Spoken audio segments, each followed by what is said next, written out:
Hariom dear parents. तो सैनिक school का मच अवेटेड एडमिट कार्ड आ चुका है और हम लोग देखते हैं कि एडमिट कार्ड में क्या क्या महत्वपूर्ण बातें हैं जिन पर हम लोगों को ध्यान देना है, जिसके कारण हम लोग का कोई भी एग्जाम खराब ना हो। तो सबसे पहले हम लोग देखते हैं कि आखिर एडमिट कार्ड कहाँ से हम लोग डाउनलोड कर सकते हैं। ठीक है, तो ये देखिए एनटीए की वेबसाइट खुली हुई है, यहीं से आपको एडमिट कार्ड डाउनलोड करना है। मैं शुरू से बताता हूँ कि सबसे पहले कैसे। तो जैसे ही आप अपना मोबाइल या लैपटॉप कहीं पर भी ब्राउजर खोलेंगे, आप सिंपली सर्च कर सकते हैं सैनिक स्कूल एडमिट कार्ड। सैनिक स्कूल एडमिट कार्ड सर्च करेंगे, सबसे पहले आपकी लिंक आ जाएगी ये एनटीए एग्जाम। इस लिंक पर ध्यान दीजिएगा, exams.nta.ac.in ऑल इंडिया सैनिक स्कूल एंट्रेंस एग्जाम। इस पर आप क्लिक करेंगे, ये लेटेस्ट लिंक है। नीचे AISSC 2023 की भी लिंक है, उस पर क्लिक नहीं करना है आपको। इस वाले लिंक पर यहाँ ध्यान रहे AISSC 2025। ठीक है, इसमें देखिए सबसे पहले आपका आ रहा है लेटेस्ट न्यूज में क्लिक है टू डाउनलोड एडमिट कार्ड। इस पर आप क्लिक करें। जैसे इस पर आप क्लिक करेंगे, आपका अगला पोर्टल आएगा और जिस पर आपको मांगेगा आपके बच्चे का एप्लीकेशन नंबर और डेट ऑफ बर्थ, जो आपको फॉर्म भरते समय आया था। ये जो एप्लीकेशन नंबर आपने डाउनलोड किया होगा, ये एप्लीकेशन, इसकी बात मैं कर रहा हूँ। ठीक है, तो एप्लीकेशन नंबर हम लोग इस पर डालेंगे। मैं एप्लीकेशन नंबर डाल देता हूँ और उसके बाद आपको दिखाता हूँ सीधा।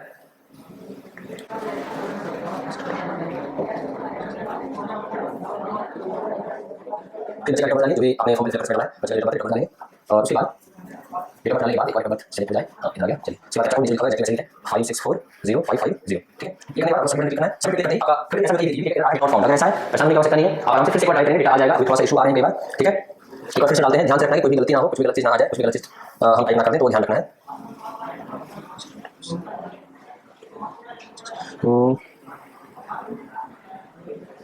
एप्लीकेशन नंबर डालने के बाद डेट ऑफ बर्थ डाल देते हैं।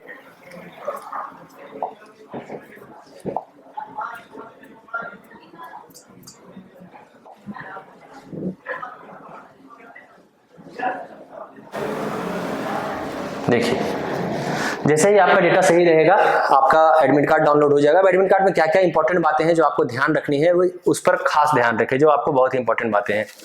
ये इधर आपका रोल नंबर आ जाता है और आपका एप्लीकेशन नंबर सबसे टॉप पर रहता है। नाउ जो बहुत इंपॉर्टेंट बातें हैं जहां पर आपको ध्यान रखनी है, जिन चीजों को आपको चेक करना है ताकि आपके सेंटर पर आपको कोई भी परेशानी ना हो, उसमें सबसे पहला है आपका नाम। सबसे पहला आपको अपने नाम पर ध्यान रखना है कि आपका नाम का स्पेलिंग बिल्कुल सही हो। अगर कोई भी आपको डिस्क्रिपेंसीज में मिलती है, आपको लगता है कि कुछ नाम में स्पेलिंग गलत है या कुछ भी गलत है जो आपके आधार कार्ड, आपके आईडी कार्ड में मैच नहीं करता है, तो आप तुरंत उसी समय एनटीए को इन्फॉर्म करेंगे। कैसे करना वही मैं बताऊंगा। सबसे पहले अपना नाम चेक करना है, नाम के बाद अपने father name, date of birth को आप जरूर चेक कर लें। उसके बाद सबसे इंपॉर्टेंट चीज आती है कि ये फोटो, सिग्नेचर एंड ये बारकोड, ये सभी की सभी चीजें। और ये बारकोड में आपका रोल नंबर लिखा रहता है इसके नीचे, तो आप चेक कर लीजिए कि आपका बारकोड का, आपका जो यहाँ पर देखिए, यहाँ पर जो बच्चे का रोल नंबर है, बच्चे का जो रोल नंबर है वही यहाँ बारकोड में भी रहता है। ठीक है, तो ध्यान रहे कि ये चीजें बिल्कुल वैसे ही हो। अगर कोई भी आपको इसमें प्रॉब्लम दिखता है कि आपका बारकोड में रोल नंबर कुछ और आ रहा है या बारकोड नहीं दिख रहा है, आप एक बार फिर से डाउनलोड करने की कोशिश करें। जैसा एनटीए ने सबसे पहले ही पेज पर लिखा है जहां आप डाउनलोड करते हैं कि अगर बारकोड, फोटो, सिग्नेचर नहीं दिख रहा हो तो आप री डाउनलोड करें। लेकिन अगर फिर भी आप री डाउनलोड करते हैं और आपको कुछ प्रॉब्लम्स दिखती है वहां पर, तो आप तुरंत एनटीए को इन्फॉर्म करेंगे। ठीक है, ये सबसे इंपॉर्टेंट बात। अगला इंपॉर्टेंट इंफॉर्मेशन क्या है, तो आपने जो मीडियम सेलेक्ट कर रखा होगा, किस मीडियम में आपको एग्जामिनेशन देना है वो मीडियम। ठीक है, ध्यान रहे बहुत सारे बच्चे क्या करते हैं कि मीडियम के समय तो इंग्लिश मीडियम सेलेक्ट कर लेते हैं, लेकिन जब वो एग्जाम में पेपर देने के लिए जाते हैं तो वहाँ हिंदी में भी रहता है और हिंदी का क्वेश्चन अगर उन्हें आसान लगता है तो हिंदी सॉल्व करके आ जाते हैं। ऐसा नहीं कीजिएगा बच्चों, क्योंकि ऐसा करने से आपके नंबर पूरी तरीके से जीरो हो जाएंगे आपके लैंग्वेज पेपर में। अगर आपने मीडियम इंग्लिश सेलेक्ट किया है तो आपको इंग्लिश ही सिर्फ बनाना है। ठीक है, और आपके पेपर भी आपको इंग्लिश का ही मिलने वाला है, हिंदी उसमें रहेगा नहीं, तो ये बात को ध्यान रखना है। नाउ डेट ऑफ एग्जामिनेशन 5 अप्रैल हम सबको पता ही है। टाइमिंग ऑफ टेस्ट जैसा हमें पहले पता था, 2 बजे से लेकर 4:30 बजे तक क्लास 6 के लिए, और 2 से 5 तक क्लास 9 वालों का एग्जाम होगा। यहाँ देखिए रिपोर्टिंग टाइम आपका लिखा हुआ है। ध्यान रहे जो रिपोर्टिंग टाइम हो उससे आप आधे घंटे पहले ही अपने सेंटर पर पहुंच जाएं। देख लें, रिपोर्टिंग टाइम जैसे ही शुरू होती है आप जाइए और आपका जो भी डॉक्यूमेंट वेरिफिकेशन वगैरह वाला प्रोसेस होता है उसमें आप कर करके अंदर सेंटर पर बैठ जाइए। एंट्री क्लोजिंग टाइम 1:30 PM आजकल ये बहुत ही स्ट्रिक्टली फॉलो हो रहा है। अगर आप 1:30 से लेट जाते हो आपको सेंटर पर बहुत परेशानी होगी, हो सकता है आपको एग्जाम में लेट भी करवा दे सेंटर वाले, तो गलती से भी ये आप लेट ना हो, क्लोजिंग टाइम के बाद आप ना पहुंचे, ध्यान रखें इस बात का। आपका टेस्ट सेंटर क्या है वो आपको दिया हुआ है और ये एड्रेस है आपके स्कूल का जहां पर आपका सेंटर आपका पड़ा है। ठीक है, तो इस स्कूल के बारे में पता कर लीजिए पहले ही कि ये स्कूल कहाँ है, इसका लोकेशन कहाँ है, आपके घर से कितनी दूरी है, कितना समय लगेगा, ताकि एग्जाम के दिन कोई भी हड़बड़ी ना रहे। ठीक है, ये सारी इंपॉर्टेंट बातें हैं जिसका आपको ध्यान रखना है। टेस्ट सेंटर कहाँ है, मेरा entry time, gate closing time क्या रखा गया है, वो लगभग सब में सेम ही रहेगा। ठीक है, और मेरा सेंटर क्या है, उस सेंटर के बारे में एग्जैक्ट लोकेशन उसका ध्यान रखना, पता कर लेना पहले से ही कि कितना समय मुझे लगने वाला है। नाउ अब कुछ बहुत ही खास बातें और जिस पर ध्यान रखनी है। एक चीज आप देख रहे होंगे यहाँ पर है कैंडिडेट सिग्नेचर।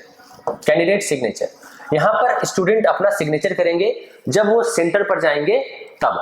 ठीक है, जब वो सेंटर पर जाएंगे तब वहां पर स्टूडेंट अपना सिग्नेचर इन्विजिलेटर के सामने कर जाएंगे। बिल्कुल यही जो उन्होंने सिग्नेचर यहाँ किया है वैसे ही सिग्नेचर यहाँ पर करना है। ठीक है, तो इसमें कोई इशू नहीं है, कोई दिक्कत वाली बात नहीं है। अब हम लोग थोड़ा इंस्ट्रक्शंस को देखते हैं कि क्या क्या इंस्ट्रक्शंस दिए गए हैं जिसका हमें खास ख्याल रखना है। कुछ खास इंस्ट्रक्शंस, तो एडमिट कार्ड में सबसे पहली चीज आती है आपके इंस्ट्रक्शन में कि सेल्फ डिक्लेरेशन फॉर्म को फिलअप करके जाना है। इसमें क्या है, तो यहाँ देखिए कैंडिडेट्स का लेफ्ट हैंड थंब इंप्रेशन, आपने थंब इंप्रेशन दिया है फॉर्म फिलअप करते वक्त लेफ्ट हैंड का, सेम आपको लेफ्ट हैंड थंब इंप्रेशन लिया जाएगा सेंटर पर। ये आपको नहीं करके जाना है, यहाँ लिखा हुआ है to be affixed at the centre. Centre पर जब आपका अटेंडेंस बनता है तो उस समय आपसे वो थंब इंप्रेशन लगवाएंगे, तो आपको इसमें कुछ नहीं करके जाना है, यहाँ पर कुछ भी नहीं करके जाना है। ठीक है, यहाँ पर candidates photo same as uploaded on the application form to be affixed before reaching the centre. Before reaching the centre मतलब यहाँ पर आपको वही फोटो, जो फोटो ऊपर दिख रही है ना, जो फोटो आपने फॉर्म भरते समय जो फोटो लगवाया है उसी फोटो की कॉपी निकलवाइए और उसी फोटो को यहाँ पर पेस्ट करके पहले से ही चले जाइए, एग्जामिनेशन सेंटर पर जाने से पहले ही चले जाइए। ठीक है, पेरेंट सिग्नेचर तो ये तो ऑब्वियसली पहले से ही कर लेकर जाना है क्योंकि पेरेंट्स तो सेंटर पर रहते नहीं है। और दूसरा है कैंडिडेट सिग्नेचर, यहां करना है in the presence of invigilator only, in the presence of invigilator. ऊपर जो सिग्नेचर था वो आप घर से भी कर लेकर जा सकते हैं, वहां भी कर सकते हैं। यहाँ का जो सिग्नेचर है ये आप सेंटर पर जाने के बाद इन्विजिलेटर जब आपके पास आएंगे तो उनके सामने में वो सिग्नेचर करने के लिए बोलेंगे, या वो जब इंस्ट्रक्ट करेंगे तब आपको सिग्नेचर सेंटर पर जाकर करना है, ये वाला सिग्नेचर सेंटर पर। ठीक है, तो ध्यान रहे बच्चों। नाउ कुछ और बातें हैं जिसका आपको ध्यान रखना है। यहां पर देखिए आपको फिलअप कर देना है अपना नेम, स्टूडेंट का नेम। यहां पर स्टूडेंट का नेम रहेगा, जैसे ऊपर नाम था आदर्श तो यहां पर रहेगा आई आदर्श। रेसिडेंट ऑफ यानी अपना यहां एड्रेस लिखेंगे, रेसिडेंट ऑफ, जैसे इस बच्चे का एड्रेस अगर मैं बरही कहूं तो resident of Barhi, do here bye declare the following, I have read the instruction and these two things. Okay, तो यहाँ पर अपना नाम यानी बच्चे का नाम, स्टूडेंट का नाम लिखना है और यहाँ पर स्टूडेंट जहाँ के रहने वाले हैं वो चीज लिखनी है। और उसके बाद फिर क्या करना है, तो यहाँ पर बच्चे का फोटो पहले ही चिपका कर लेकर जाना है, वही फोटो जो फॉर्म में फिलअप हुआ है। यहाँ पर आपको कुछ नहीं करना है, यहाँ सेंटर पर आपसे थंब इंप्रेशन लिया जाएगा। यहाँ पर पेरेंट्स का सिग्नेचर करके पहले से ही जाना है और यहाँ भी आपको कुछ नहीं करना है, यहाँ स्टूडेंट का सिग्नेचर सेंटर पे लिया जाएगा। ठीक है, ये कुछ इंपॉर्टेंट बातें ध्यान रखनी है। नाउ सेंटर पर जाने पर क्या क्या चीज हम लेकर जा सकते हैं, हमें जरूर लेकर जानी है जिसके कारण कोई भी परेशानी हमें ना हो। सबसे पहला सबसे इंपॉर्टेंट चीज है ये एडमिट कार्ड। ऑब्वियसली इस एडमिट कार्ड को आप A4 साइज में प्रिंट करवा लीजिए।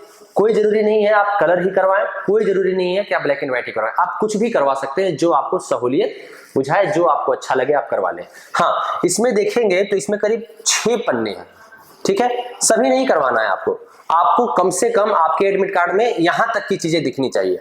आपके एडमिट कार्ड में यहां तक की चीजें दिखनी चाहिए, जो ऊपर का डिक्लेरेशन हो गया और ऊपर का जो बच्चे का डिटेल है वो दिखना चाहिए। बाकी ये जो इंस्ट्रक्शन है, इंपॉर्टेंट इंस्ट्रक्शन फॉर कैंडिडेट्स, इसकी कोई आवश्यकता नहीं है, प्रिंट आपको करवाने की कोई जरूरत नहीं है। अगर एक पेज से ज्यादा में बैक ऑफ द पेज सामने आपके बच्चे का डिटेल आ गया और ये डिक्लेरेशन आ गया, पीछे में आपका इंस्ट्रक्शंस जो होना था वो आ गया, बस एक पेज लेकर जाइएगा। एक से ज्यादा पेज एडमिट कार्ड में अटैच करके उसमें इंस्ट्रक्शन लिखे सब बिल्कुल भी लेकर नहीं जाइएगा, वो आपको वैसे भी फाड़कर वहीं बाहर ही फिकवा देंगे, निकलवा देंगे। ठीक है, तो सिर्फ एक पेज लेकर जाना है, अपना मेन डिटेल्स यहां तक। ठीक है, इसके बाद देखिए क्या क्या चीजें आती हैं। और ये बात एनटीए खुद कह रही है, आपने सबसे पहले लाइन में लिखी हुई है कि this admit card contains 3 pages.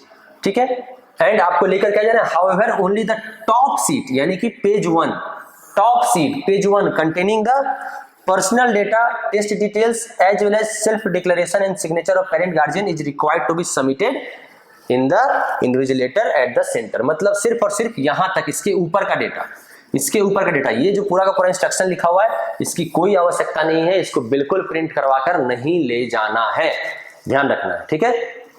इसके बाद देखिए क्या क्या चीजें आपको और साथ में लेकर जानी है।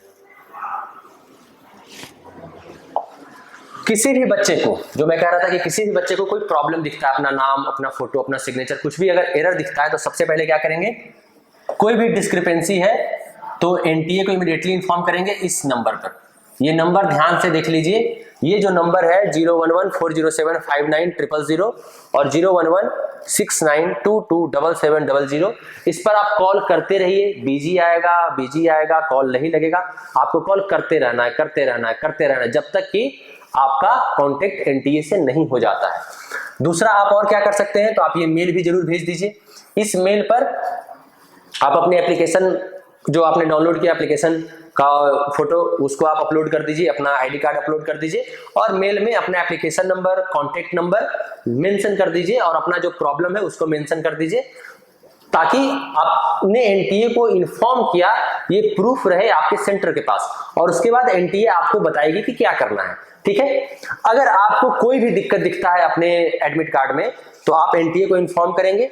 फिर सेंटर पर जाते वक्त अपना आईडी प्रूफ, आपका जो गलत है एडमिट कार्ड, कोई प्रॉब्लम नहीं है, उस एडमिट कार्ड को, अपनी फोटो और साथ में अब जो भी आपके डॉक्यूमेंट्स कुछ अदर है, और एनटीए की ये मेल जो आपने मेल भेजी है वो प्रिंट आउट लेकर सेंटर पर जाइए।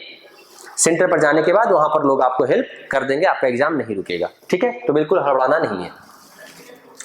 इसके बाद देखिए और क्या क्या बातें ध्यान रखनी है कि कैंडिडेट्स ने अगर मल्टीपल टाइम्स अप्लाई कर दिया है, किसी बच्चे ने एक से ज्यादा बार अप्लाई कर दिया है, तो किसी भी एक एडमिट कार्ड को आप लेकर जाइए, उसी पर आपका एग्जाम होगा और वही आगे तक के लिए आपका एप्लीकेबल रहेगा, ठीक है। ये एडमिट कार्ड प्रोविजनल है, ट्रांसफरेबल नहीं है, ये सब तो सभी बातें हर बार लिखी होती हैं। फिर जो ध्यान देने वाली बात है वो ये कि ऑब्वियस सी बात है, आपको वैलिड आईडी प्रूफ चाहिए। आईडी प्रूफ लेकर जरूर जाए। सबसे अच्छा और सबसे काबिल आईडी प्रूफ रहेगा, आप आधार कार्ड अपना लेकर जाएं, कोई दिक्कत नहीं होगी, तुरंत आपको एंट्री मिलेगी। आधार कार्ड अगर आपने नहीं बनवाया या कोई भी इशू है तो आप स्कूल की आईडी कार्ड भी लेकर जा सकते हैं, लेकिन कोशिश करें आधार कार्ड है तो आधार कार्ड ही लेकर जाएं। एक आईडी प्रूफ जरूर लेकर जाइएगा, बिना आईडी प्रूफ के वो आपको सेंटर के अंदर जाने नहीं देंगे, परेशान करेंगे, ठीक है। और एडमिट कार्ड तो लेकर जाना ही जाना है, ठीक है।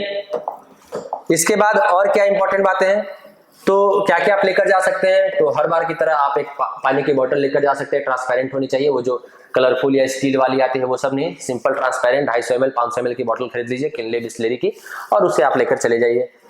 एक पेन आपको लेकर जाना ही जाना है, एडमिट कार्ड जो है वो लेकर जाना ही जाना है। 2 पासपोर्ट साइज फोटोग्राफ, ध्यान रहे बच्चों, 2 पासपोर्ट साइज फोटोग्राफ आपको लेकर जाने हैं, ठीक है। एक का तो इस्तेमाल होगा, एक आपको पहले से ही आपको एडमिट कार्ड पर चिपका कर जाना है, बट फिर भी आप अपने पॉकेट में 2 पासपोर्ट साइज फोटोग्राफ लेकर जरूर जाइए। 2 पासपोर्ट साइज फोटोग्राफ, वही फोटो जो आपने फॉर्म फिलअप करते समय भरा था, ठीक है। तो इस चीज का ध्यान रखिएगा, 2 पासपोर्ट साइज फोटोग्राफ और ओरिजिनल आईडी प्रूफ तो लेकर जानी है, ठीक है। बाकी जो भी डिटेल्स है, थंब इंप्रेशन मैंने आपको बता दिया कि वो आपको सेल्फ डिक्लेरेशन फॉर्म ऊपर जो था जहां थंब लगाना था, सिग्नेचर करना था, वहां जो भी डिटेल्स है पेरेंट्स का सिग्नेचर, अपना फोटो चिपका कर जाइए, ठीक है।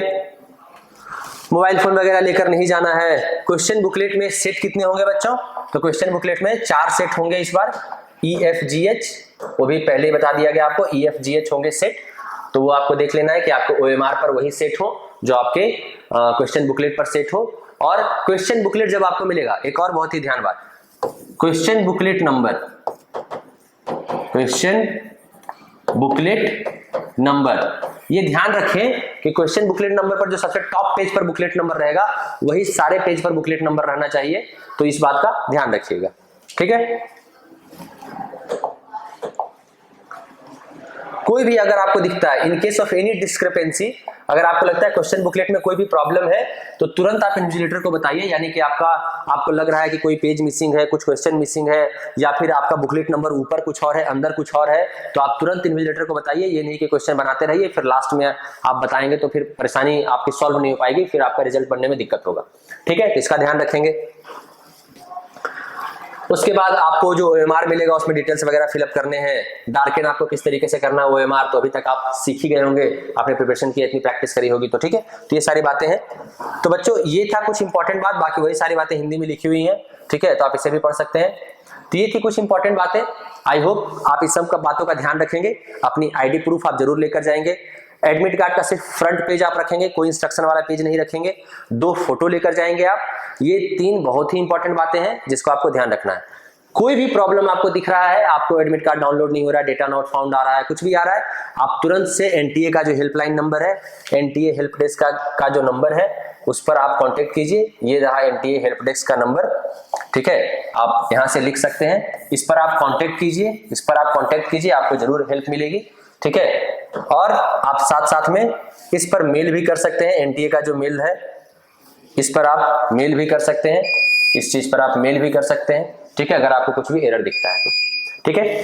तो आई होप आपको सारी बातें समझ आ गई हो। फिर भी अगर कोई कंफ्यूजन हो किसी चीज को लेकर के, कोई कि कैसे क्या होगा, कहां पर चीजें करनी है, अगर कोई भी कंफ्यूजन है, एग्जाम के लेकर के कोई कंफ्यूजन है तो आप हमें कमेंट बॉक्स में बताइए, आप हमें कांटेक्ट भी कर सकते हैं। तब तक के लिए ऑल द बेस्ट, आपका एग्जाम बहुत ही बढ़िया होगा। धन्यवाद।